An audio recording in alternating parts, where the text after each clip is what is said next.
normal.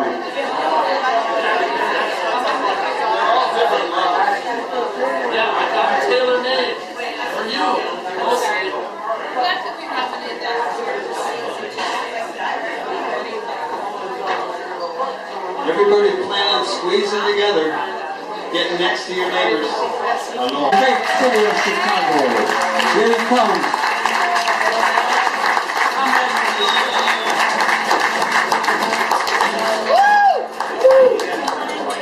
Wow, cool. Nice to have you up here. This is going to be a little bit of a test here. We're rallying and interviewing at the same time. We will let them stand up and really rally when this show's off the air, but We're covering the news. we are covering it. It's live from the Heartland. When you mentioned young people, one of the things that I have really enjoyed about this campaign as we grow it across the city is the growth and involvement of young people. You have a base of young adults who you've captured their hearts, and I think that when the young lead, the elders will follow, and I appreciate very much how is it that we can better invite our young people into the process. You just touched on it a little bit when you said when they believe that it makes a difference to vote, which has been my cry forever. Please, I mean, you can criticize who runs, you can criticize the system, but if you don't take part, you don't have anything to say about it. You're just standing there, That's right. Itching your ear. I think young people in Chicago want to know how a different type of city government will involve them in having a say-so over how it will work and address the interests, the concerns, the things that they want to see in the city of Chicago. They're asking questions like, well, how come we have to pay for everything when we go to the Park District? Our parents told us that when they were young, they could go to the Park District and there weren't all the fees, all the user fees for everything. Young people want to know, what are we going to do about violence as it relates to young people, and what about restorative justice? And I tell them, I'm the restorative justice candidate. I was converted to restorative justice practices about 8 years ago. I've been leading with it as one of the components of public safety in Chicago. Young people want to know, are they going to be sitting at tables, whether it's a committee, a task force, a commission, and have the ability to sit with everyone else around the table to have input as we discuss the future of the city of Chicago. Young people have ideas about how to make education more relevant and interesting and challenging in CPS, yet they don't sit anywhere except for the local school councils only at the high schools. What about having them being a permanent part at the table discussing the future policies of the Chicago Public Schools? So that's the type of feedback that I'm getting, that young people, do think about this stuff. They care. They want a seat at the table, and they want the ageism to be overcome. So I get it. The mayor is touting his pension reform achievement in the passage of a bill, Senate Bill 1922, that is currently before the Illinois Supreme Court. It's being litigated by labor unions who are challenging that bill. He calls it pension reform.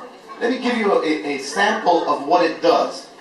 It would, in fact, take a pension that a retiree, the ladies that work in Chicago Public Schools in the lunchrooms, they clean up, they serve, they make sure that kids are fed in lunchrooms. After a period of service in Chicago Public Schools, they get a pension of about $30,000 a year. Per the mayor's bill, which was passed and is now being challenged and litigated before the Illinois Supreme Court, the beneficiaries, the retirees, the lunch ladies, their pensions would be cut to about $22,000 a year, living below the poverty wage. He calls that pension reform. I don't promise that's not how they should live. They ought to be able to have that type of security and anticipate what those benefits will be. It would come in the form of freezing cost of living increase. It would come in the form of greater contributions toward their pension obligation, and it would come from paying 100% for their health contribution beginning in 2017. That's how you would erode the benefit that they were promised to the poverty level income that they would receive. And remember, these are people who are not eligible for Social Security. So back to the bigger question about the pension challenge that we're facing. Look, it is a huge pension challenge.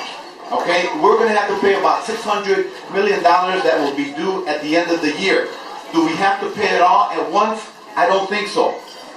Depending on what the Supreme Court does in Illinois, it will be incumbent upon the state legislature to then act. We'll know if they provide any relief or not.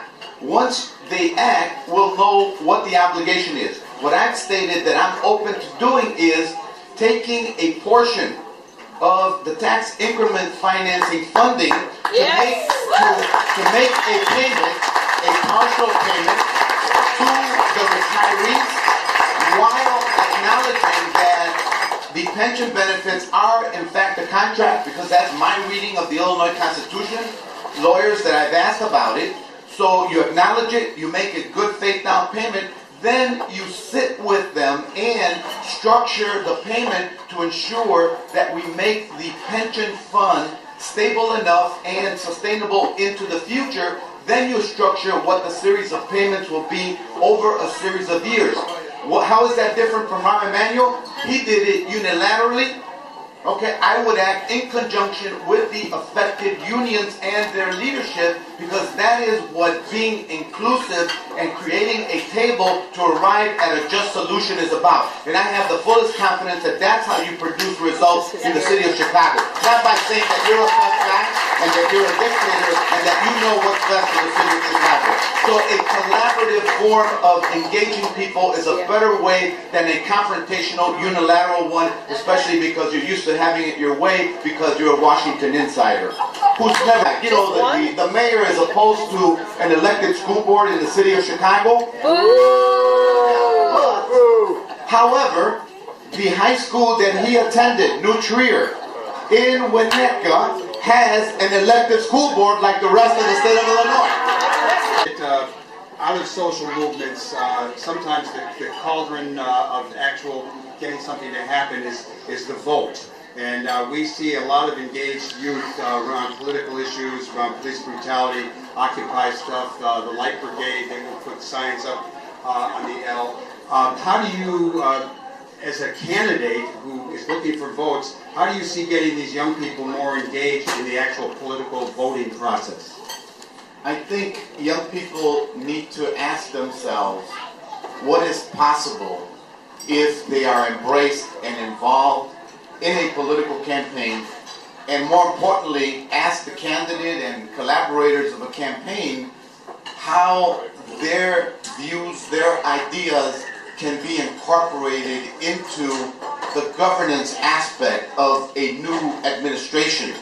I've had people on this show who talked about the Burge case, which you mentioned earlier. A number of people are calling for reparations for the victims of torture. And I know it could be a hot political issue. Do you care to address that at all? Your thoughts on that? I have issued a statement, a position on this. I think that the ordinance that has been submitted, that's before the Finance Committee, deserves a hearing. I urge the committee to hold a hearing on that ordinance. I think the ordinance can be improved. The $20 million fund that the ordinance calls for, I'm not wedded to that. It may be larger than that. I think that's sort of an arbitrary number. I understand where it comes from, why that number was arrived at. But I also think that it's very important to define who would be eligible and some criteria for the individuals that could come forward to make those claims. It's also very important to define who will be a part of the commission that will decide over who will be eligible to make a claim and the the reparations that they would be entitled for. So while I have concerns about the ordinance, I think it can be improved. I think it ought to be debated and it ought to be considered by the city council. And I was glad to hear that Alderman Austin has come on board, even though she's supporting my opponent. A sales tax adjustment. This way, when over the past 4 years, the Emanuel administration has raised $700 million through the regressive forms of penalties, fees, and taxes that have been increased time and time again. This is not a responsible way to balance the budget for the city of Chicago. Chuy, I want to add, The final thing is, one of the things that challenges us is, oh, it's over. We can't do it. Watching Channel 11 last night, all the experts, the four of them that know nothing, okay, tell us, oh, well, Rom's got too big. He's got too big a lead, blah, blah, blah, blah, blah. These commercials show these popular. They just realized the guy said millions of dollars, and he's still around 40%. What in the world is that? So, but